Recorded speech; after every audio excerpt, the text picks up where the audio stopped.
Hey everybody, it's Fundamentals. How is it going? So I am gonna do a couple of these now. Very motivated to explain. There's a lot of things that need to be discussed and explained. The overarching conversation surrounding Bitcoin, in my opinion, right now, are super low signal and need to be raised a lot, like a lot. So I'm just one guy, but you know, I think I have a pretty good grasp on at least what I want to discuss.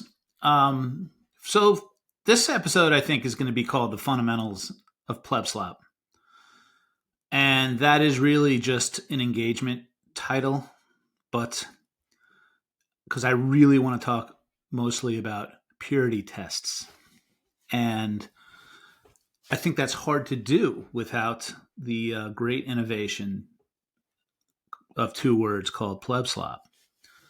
And I have a lot of people asking me, what the fuck is plebslop? why am I seeing plebslop everywhere? And so, we got to shout out, first of all, the great Rod Palmer, who, you know, I don't know how much people really know who he is, but, the superpower this guy has, I think, is figuring out a turn of a phrase that really describes what we're all thinking. And, even if what we're all thinking is sometimes unidentifiable, doesn't have words, and it's just a feeling. And then the identification of it is like turning the lights on all of a sudden. The phraseology plebslop, to me, really captured something that a lot of us had been thinking for years. I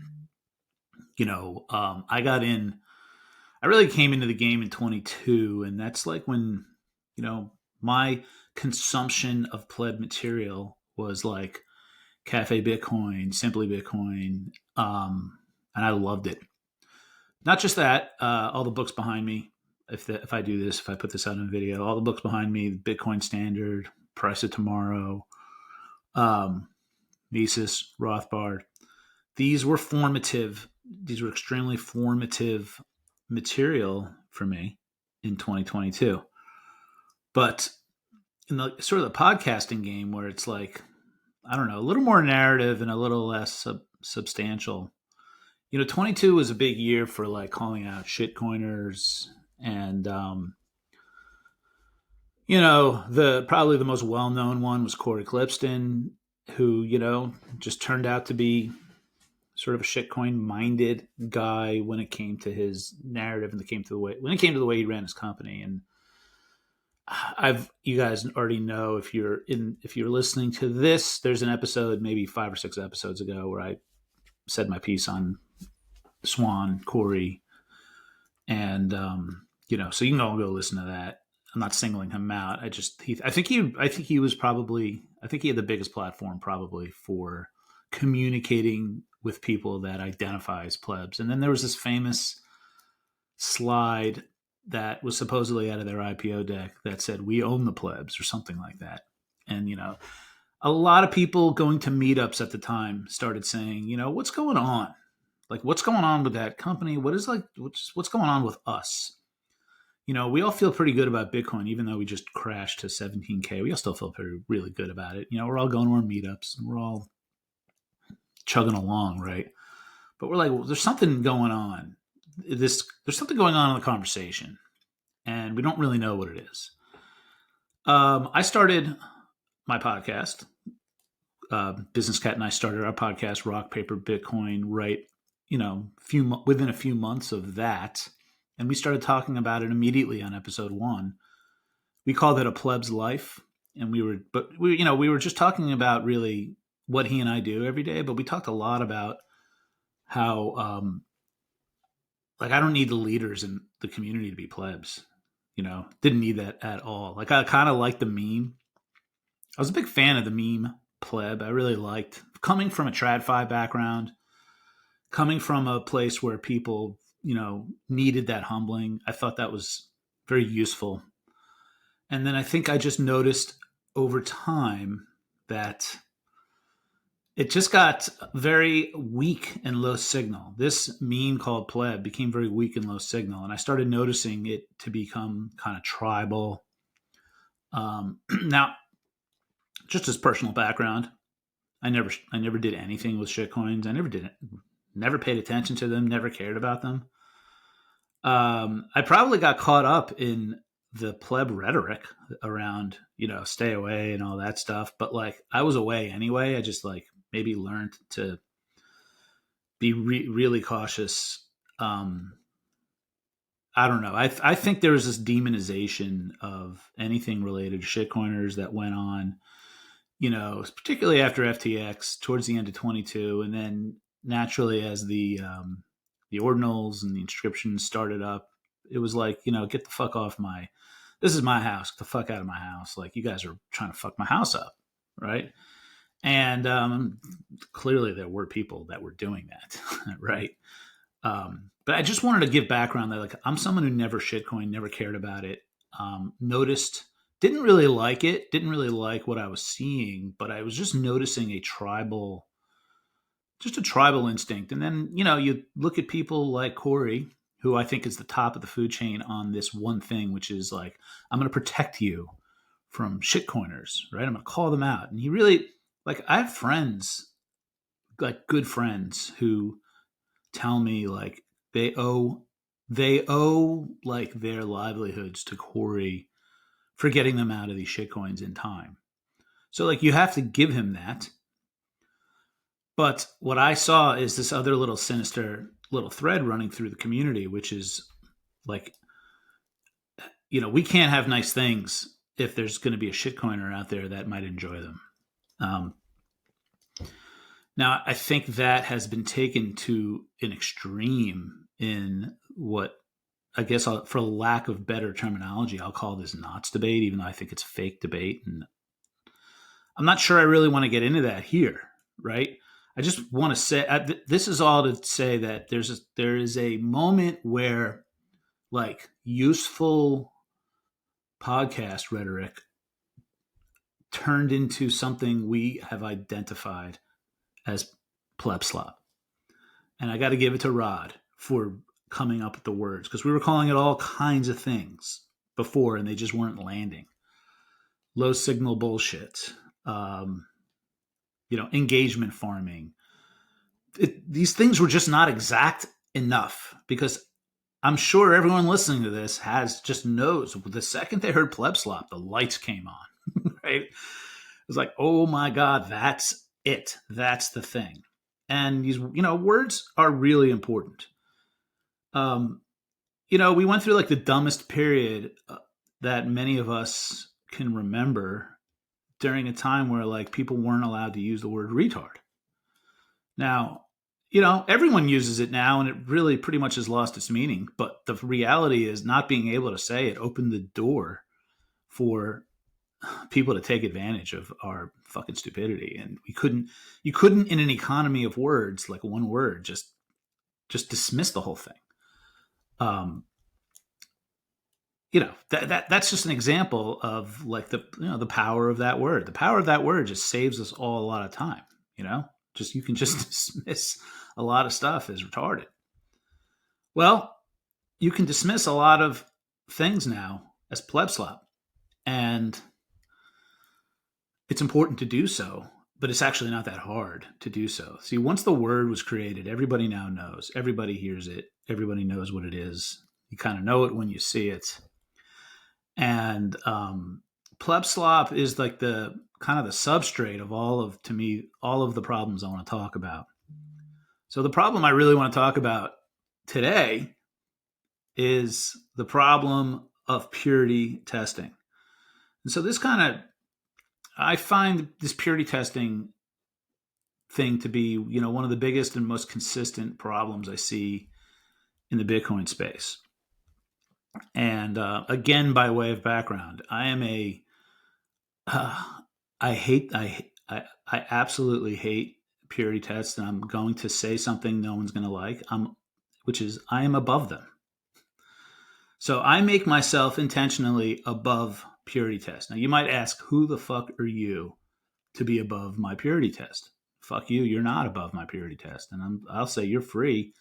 You are free to think that, my friend. Okay. But I can go into who I am that I say this. So, I think I'm going to take a step back before I do that, though. So I just wanted to I wanted to give a little tease and a little controversy, maybe a little provocativeness, just to set this whole thing up and why I think it's important. I went through a very woke phase before I got into Bitcoin. And when I say phase, I mean I met my wife in the year 2000. I actually met her in 1999. It was December. But 2000, now my wife is Ecuadorian, and I'm white. I'm also Jewish. That matters in this conversation, and you'll understand why later on. But it's the first time in my life I started thinking a lot about I'm probably going to marry this person. I'm going to have kids. That I'm going to have to deal with this shit, and what is there even to deal with? Well, it's actually, I don't know, not nothing. I thought I was ill prepared to deal with having Latino children, Latino wife and this family, what I need to learn and understand. And that just took me down this, if you thought that propaganda, if you thought it was like a psyop in the year 2020, it's been going on for a long time. And so I got caught up in it in my early 20s in the year 2000. And I think I got caught up in it as a child, just watching TV. I watched so much TV, and so much of what we were raised with in the 80s was woke, And a lot of it was really idealistic messaging, frankly, right? Which is can't we all just get along? That kind of shit, right? And so I'd say it was fairly innocent, and there's nothing wrong with caring about justice. I think things just turned really sour.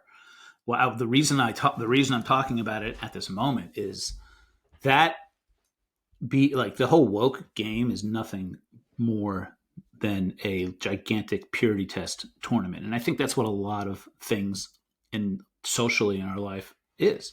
I think for most people, the game of social credit is playing the purity test tournament and survive and advance through, every event and every event and every event. And it's just in the last 5-10 years that they've exponentially increased the number of events to keep to really accelerate this purity test.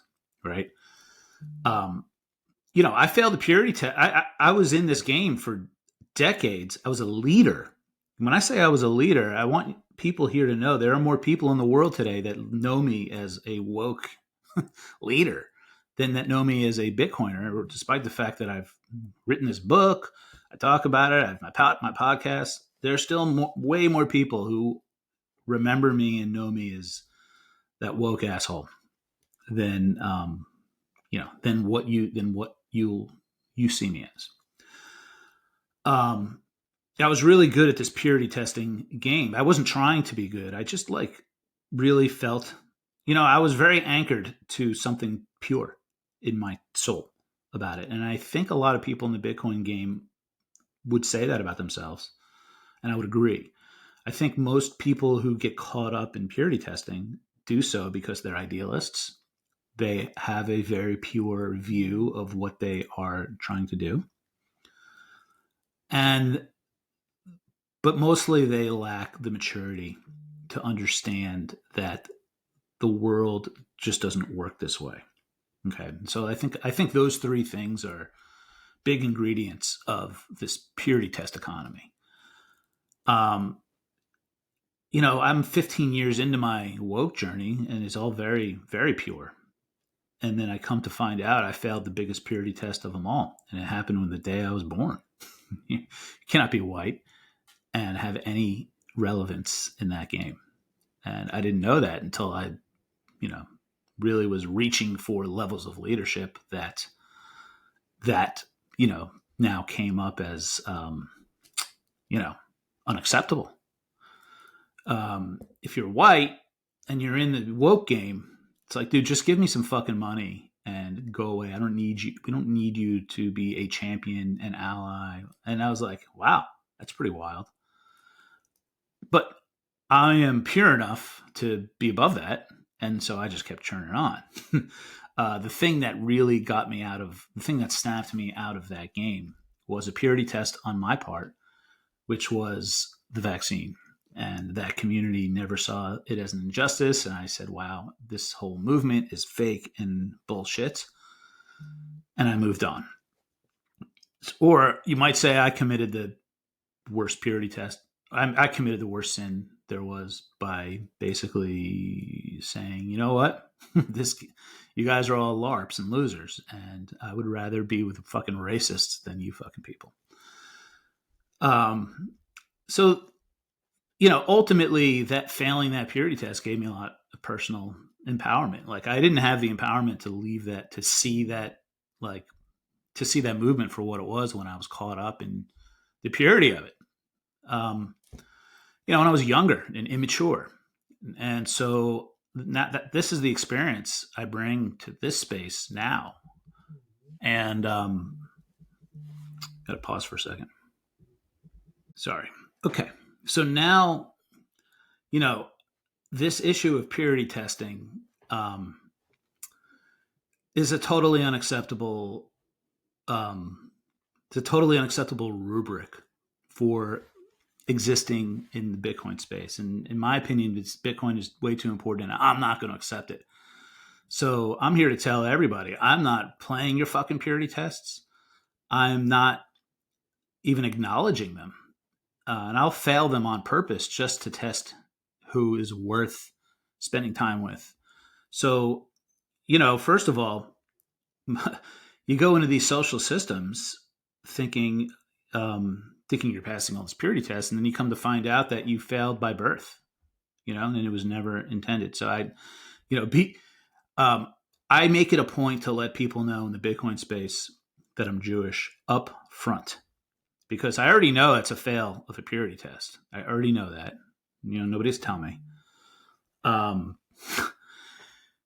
It's also fucking meaningless to me. But I know it's not meaningless to other people. And I know it'll be pretty... it'll actually be damaging to a friendship or to relationships if just down the road it becomes discovered. And it's like, oh, this guy was hiding his Judaism for all this time. Why would he do that? What kind of person would do that? Certainly not somebody. And you know what? So I just think that I don't know. I can't really explain my values here other than the fact that I want this failed purity test that is kind of it's irreconcilable, right? There's literally no world of Bitcoin where a person who is Jewish is going to basically be invited into circles other than that they know he's Jewish and they know that he's kind of cool about it.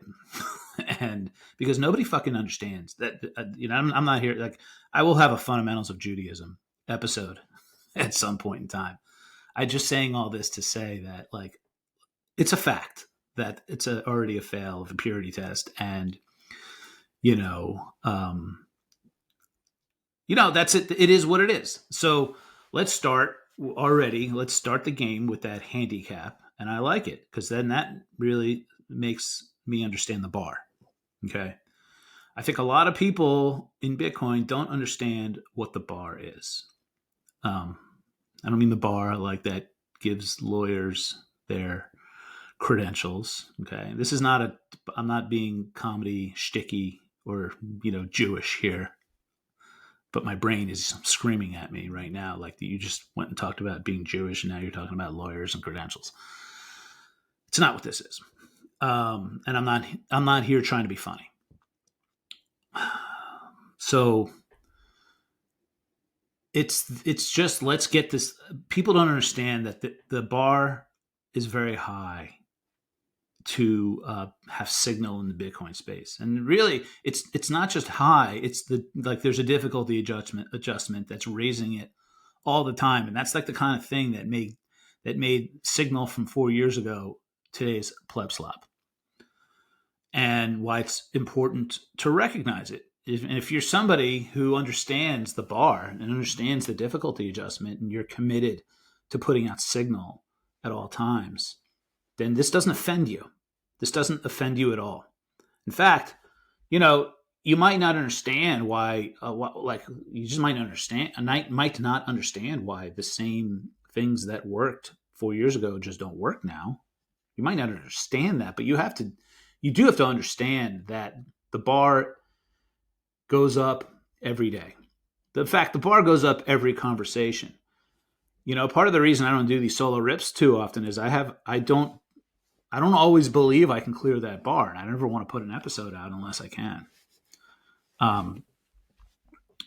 So in this episode, I really do think I'm going to clear something. I'm bringing something new, and it's fuck purity tests. Okay. And yeah, maybe it takes somebody who is already knows, who already knows he's on the outside, like myself, that it just takes somebody like that to bring this messaging. So let me tell you, basically, I don't give a fuck about your purity test, but you know what? I'm not like an idiot, right? There is value. So like, I have to give you something, right? Why would you pay attention to me? You've already deemed me as kind of, a potential piece of shit. Okay. So what do I do? What do I bring? I bring very high signal. I bring I bring experience. I do the work, and, I'm really loyal to my friends. And so like, if you really want to build in this space, you really want to think about selecting people who are, who are loyal, accountable, and don't respect fucking purity. Don't even accept low signal shit of any form. Okay. And this is like why I love my guys at the Bugle, and all of my friends who I talk about, because we fucking we just don't accept it. So here's where I want to take this conversation. Who the fuck am I? Okay. So if you're a friend of mine, you already know this. If you're not a friend of mine, you may feel it and you may not like it. Okay. But who the fuck I am is not a purity tester. What I test for is whether or not you are bringing your best self. So I run a meetup, and I'm guessing most of the people in my meetup could vouch for this. If you bring weak, something that's like, if I like you and you bring some weak shit, I will kind of destroy you. I'm not using this meetup to meet people where they're at, and I'm not using this life to meet people where they're at for the most part. I'm using this life to set the bar. I am, on the roof of this building trying to pull people up. And that's a hard thing to be, but I've accepted that that's just how God fucking wants me. Not because I'm Jewish. It's just, obviously, I don't know any other. I know very few Jewish people who think this way, to be honest. I'm on the roof trying to pull people up, and the way I do it is with a ruthless love for your best self.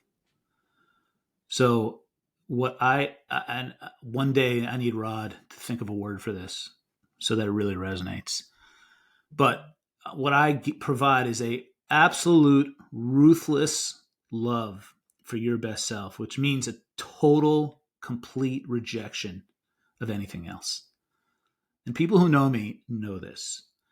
I just don't have fucking room for people to not be their best, who I care about.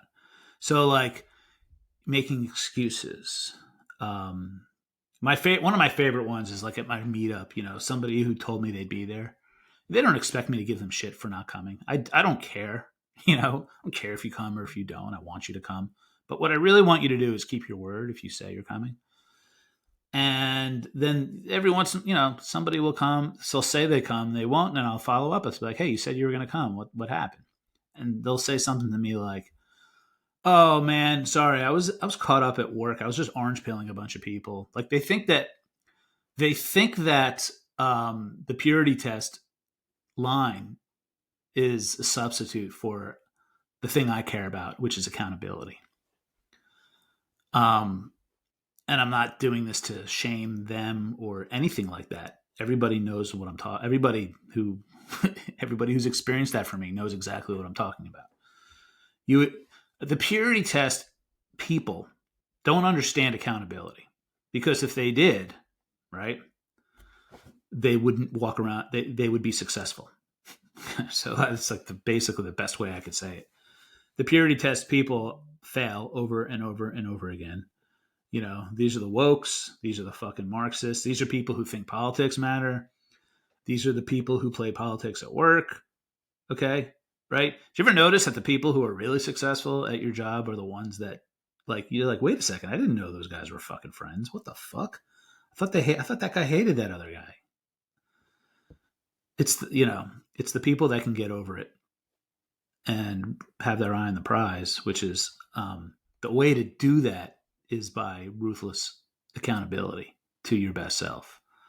So people know I don't accept excuses. I don't like you're orange pilling. Like, I give a fuck that you're orange pilling people. Like, don't give me that affinity shit.